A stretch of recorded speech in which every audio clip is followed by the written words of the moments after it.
once again, and welcome to the third episode of the very first season of NetRight Pod. We've been having conversations about women, taxation, and justice shaping fair futures. Today, we are highlighting the media. We've been talking about illicit financial flows. We've been talking about the gendered impact of taxation. Today, we want to look at the role the media plays in shaping narratives around taxation and women's taxation. To be specific, I have with me here a very experienced gentleman who works in the media. He's going to tell us more about himself. He says I know more about him than he knows about himself, which, I very highly doubt, but we will get into that later. Today, we are looking at how women's economic stories are reported, the gaps that exist, and how feminist-guided media can shape the narratives. To do this with me is Mr. Seth Bokpe. He works at the Media Foundation for West Africa. Seth, welcome. Thank you, Binowa. Now, can you please tell us more about yourself, which is going to prove that you know more about you than I do? Since you don't want to do the job, I'll do it. Thank you very much for taking this off my hands. So as Binowa said, I'm Seth Bokpe. I work specifically with the Fourth Estate, which is the investigative journalism project of the Media Foundation for West Africa. I love data, anything to do with data. I'll delve into it. I report on anti-corruption. I touch on health and also the environment. But on this subject, I'm a feminist. Yeah. Because there can be no man without women. Right. And if we don't address the issues of women as adequately as we should, we'll be shooting ourselves in the foot. And so this is a very important conversation. So thank you very much for having me. Thank you for taking time off your very busy schedule to be here. We know you're very busy. Like he said, a nation that doesn't prioritize women's developmental issues is set to doom. And that is true. Thank you once again, Seth. Before we get into the taxation and the impact of that and reporting, how does media reporting shape or influence public opinion and policy? I think that, as we always say conventionally, the media is the voice of the voiceless. Right. And in a society where women are marginalized, if the media focuses on the issues of women, it means that we are setting the agenda or conversations on what needs to be discussed. Right. So the more we shed the light or put the spotlight on issues of women, we are actually opening our minds and hearts and policy on issues of women. Right. I'll give you an example. Remember the last year, 2 years ago, I think, 2023, when inflation went up the roof, and what's the name? Pad. Issues of sanitary pads became dominant in the public sphere. It took the media to focus on that, to draw attention to it. Because sanitary pads, whether we like it or not, define women. Right from puberty to the end of menopause. To menopause. To menopause. So I noticed, that's one thing I paid attention to a lot. I noticed that I buy pad for my wife. So I know this. So you know. Yeah, I know this. So I noticed that in one breath, there was a time I went to a pharmacy close by to buy. She'll call me, Charlie, when you are coming, buy me pad. I think it's finished. If you can grab one for me. I think it was around 20 cedis that week. The following week was 27 cedis. So imagine, it's me in Accra, shocked that pad has moved from 20 to 27 cedis. Imagine the poor teenager whose parents cannot afford this. It's going to be around 40 cedis. How would they be able to afford this? So around that time, there was a lot of media spotlight on this. So the government began to say, "Oh, we'll scrap VAT on pad. We'll consider giving incentives to local companies that can manufacture it here. So the media spotlight on women issues can drive change. And the more we emphasize it, the better for us. Yeah. Because a society in which women are not empowered is a society that is just waiting to implode. Yeah, that is absolutely true. And I do remember this example very well because I was part of the people who, the CSO sector that really championed this and did the whole protest to parliament and everything. And the media picked it up, which was really good. And I love the angle that they took it from, because in a lot of our conversations with the media, we talked about the ripple effects of this taxation. We talked about how girls, children even, at puberty, they're still below 18. A lot of them start much earlier, like 13, 12. I hear even 10 these days. Now, and then they are having sex with men for money to buy parts. And so they're getting pregnant and they're dropping out of school. And the media really highlighted this angle, the ripple effect. And I remember TV3 did documentaries with some girls, rural communities, and why they're pregnant, which was amazing. Right. So that absolutely is right. To add on, I think it's probably the reason why when Mahama came, he decided to give the free part to it was part of that to I think basic school kids. Which is amazing and a welcome policy. We are just now fighting for it to be extended to out of school girls as well, because they also matter. Absolutely. Now let's narrow this conversation down to why women's tax related issues. We know that generally women's issues are very much underreported in the media. We can look at that and also just look at why the tax related issues are underreported in the media, because we know that women in the informal sector especially are constantly crying about the discrepancies in the taxation sector for them. Why do you think these are very underreported in the media? It's a very interesting one. The media space is about power and influence, right?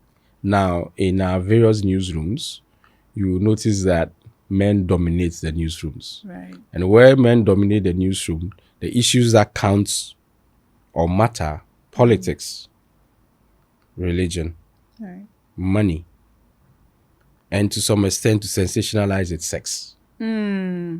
Right. So in a situation where you are not the one making the decision, you will struggle as a woman to make a case for your fellow woman.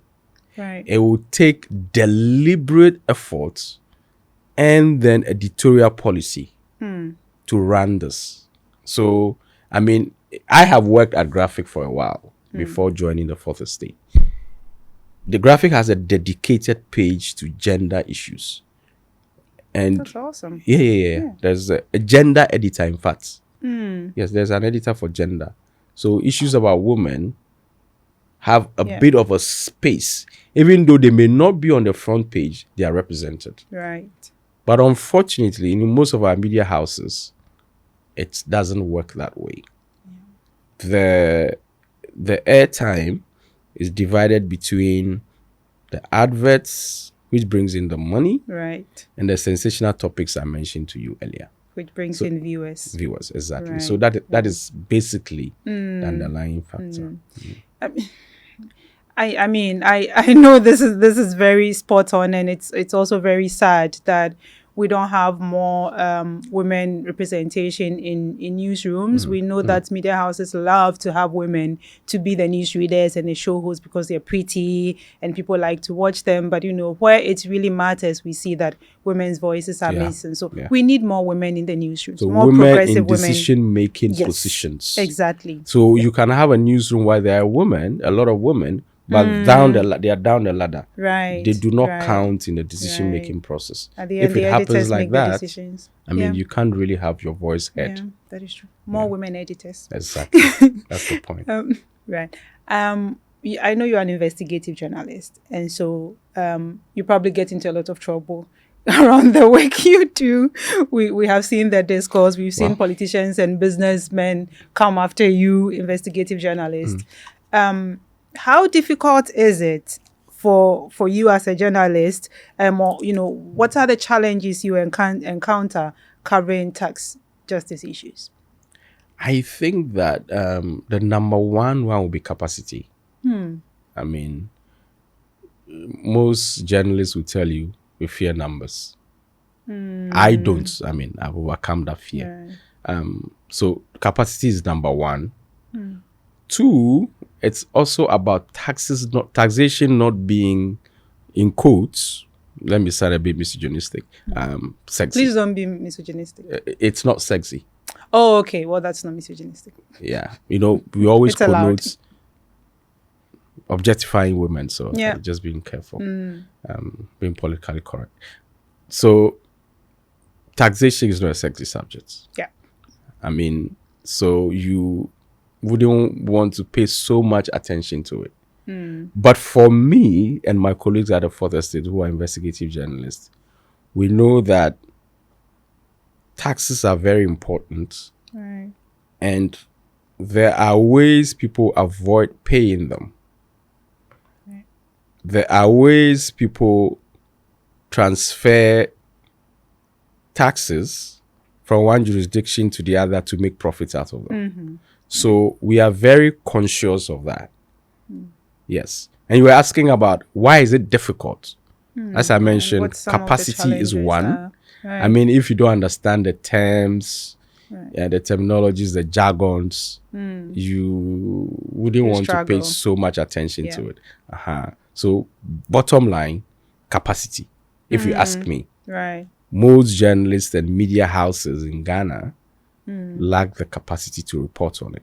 Right. And in our environment where media houses don't encourage people to specialize, they become jack of all trades. It becomes extremely difficult for them to be able to report on It's more issues like about scratching taxation. surface level of every bit of a topic. Yeah. I mentioned earlier that I mean we know that you guys get into a lot of trouble. Are there any challenging issues you've encountered, especially you mentioned there are some corruption related issues. Have you encountered, or any of your colleagues who just journalists, investigative journalists in Ghana generally working on taxation issues or finance reporting, are there any specific challenges that you have encountered that has made your work difficult? As for me, it is lawsuits. I mean, the elites in Ghana, both the political and corporate elites, have found a way of using lawsuits to gag journalists. That is a very big challenge. I'll give you an example. So in 2023, we started this investigation in 2023, but we published it in 2024. It's about SML. I'm sure you would have heard recently that the president ordered that the contract be cancelled. So it's basically about revenue assurance deal on the downstream petroleum sector between SML, a private company, and the GRA. Right. So this contract was meant to ensure that the GRA is able to track the movement of petroleum and also the taxes that are supposed to go to the states. Right. Now, what makes this problematic is that the state, through the MPA, was already doing this. So it was just a duplication of the task. Right. And this company was being paid millions of cedis. Of course. And when we did this story, they went to court. They've sued us. The case is in court. The contract has been cancelled. I remember ahead of the 2024 elections, one of the issues one of the issues in that case was that we have made Mahama promise to cancel the contract. I mean, how is that defamatory? Yeah. It's because of our reports that Mahama has promised that when he wins the election, he will cancel the contract. Yeah. So lawsuit, I would say, is number one. Number one, yeah. And so I guess then that would dissuade some journalists from getting into some of these hard issues. Yes. And it makes it more difficult for women. Right. The lawsuit makes it even more difficult for women to enter investigative journalism. I don't want trouble. We'll be sued. And I mean, but as I said, if it's an organizational policy, editorial policy to groom more women, right, put women issues on the radar rather than the back burner, it becomes very important for us to deal with. Absolutely. I mean, I'm really happy that at least we know you to be a very feminist aligned journalist and very passionate my wife. about And I have a beautiful daughter. I have to protect her interests now. If I don't, her generation will suffer. And I don't think I'll be happy. I don't know where I'll be then. I'll be happy seeing my girl suffer. So whatever I do now, in your grave. Yeah. It will be terrible to see that I was in a position to, define a better path for her to walk, and I couldn't do that. A path for her and her generation to walk, and I couldn't do that. I don't think it is right. Shout out to the wife, and best of luck to all of us fighting to make sure your daughter grows up in a gender progressive society. Still on gender, you've talked already about why it's important to have women represented in the decision-making rooms in media houses, so they can influence the kind of content that is reported and even how it is reported. How can feminist aligned journalists and media amplify women's voices? That's a very good question. As I mentioned earlier, it has to be deliberate. Right. I mentioned that Graphic, for instance, has a page to discuss, to write about gender and gender-related issues. Right. We have to ensure that the electronic media features this in their programming. It's very important. If it's part of your programming, you will make efforts to cover it. Right. If it is programs we are organizing, we have to make conscious attempts to add the voices of women in that conversation. If you have a panel discussion, don't put men on the panel to discuss issues that relate to women. I have seen a panel on affirmative action, and it was all men. We call them manels. I mean, how do you do that? Yeah. How are you? Yeah, you may be married, but it doesn't mean that, pardon me, issues about women are sexually transmitted. No, they are not. Right. The fact that you are a man and you are married or you have a daughter, that doesn't mean that you speak better about issues of women than your wife or your daughter. Right. You have to create that room for your wife or your daughter to speak for themselves. Right. That is very important. That conversation is very important. And it must be had in our newsrooms and so on. Right. 1, programming. 2, paneling. If I am paneling people to speak about issues of women, include them, not just issues about women, any issue that affects our society, make sure you have good enough representation of the voices of women. Right. Yeah. Especially the hard issues. Absolutely. Because the trend has been that when it's about like issues around relationships, like the social issues, they, flood the women agony in. Ants kind of thing. Yes. And then when it's, economics, like hard politics, they're like, it's all men. Meanwhile, women's voice are also very much needed in these conversations. But while saying this, I also think that it's important for our women to avail themselves for this conversation. Right. Because I've engaged with some of my colleagues in the leading media houses, and what they tell you is that, we contact women and they don't want to engage, they don't want trouble, and they will tell you, if I go and say this, they will jump on me, I'll be insulted, and so on. Dear women, there cannot be a better voice for you than yourselves. You would have to make a deliberate attempt to represent yourselves in the media. You can speak better about issues that relate to you than me. Right. I can try, but I don't go through menstrual cramps. You are better in a position to advocate for them to have cheaper pads than me, sanitary pads than me. And that role you must play. Right. That's the reality. Right. That's very succinct. So as women need to advocate for ourselves, we are our best advocates. But as we advocate, as we call on women to advocate for themselves, we also need to create an environment that is receptive of women's Absolutely. voices and opinions. These women don't go because we've created a hostile environment for women to share their opinions. So as we say in our local parlance, as you advise the cat, you also advise the mouse. So as you advise the mouse, you also advise the cat. It's a two-way thing.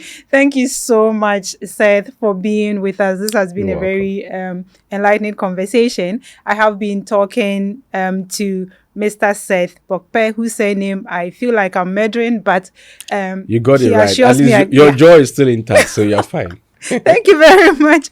We have been talking about the media's role in shaping narratives around taxation issues where women are concerned. We've talked about why it's important to have women in decision-making positions or rooms in the media, especially in the newsrooms, where the editor decides what becomes the story. We've talked about having the political will to center women's voices, center women's opinions, and why it's also important to have journalists be competent around taxation issues. We know that these hard issues, as he mentioned, there's a lack of capacity around that. And so that makes it a bit more difficult to have more journalists talking or reporting on taxation issues, not to talk of, highlighting women's issues around taxation. So we need more capacity building for journalists around this. Thank you so much once again, Seth. You have been on the Net Right Pod. This is our very third episode on our very first season that is centered on women,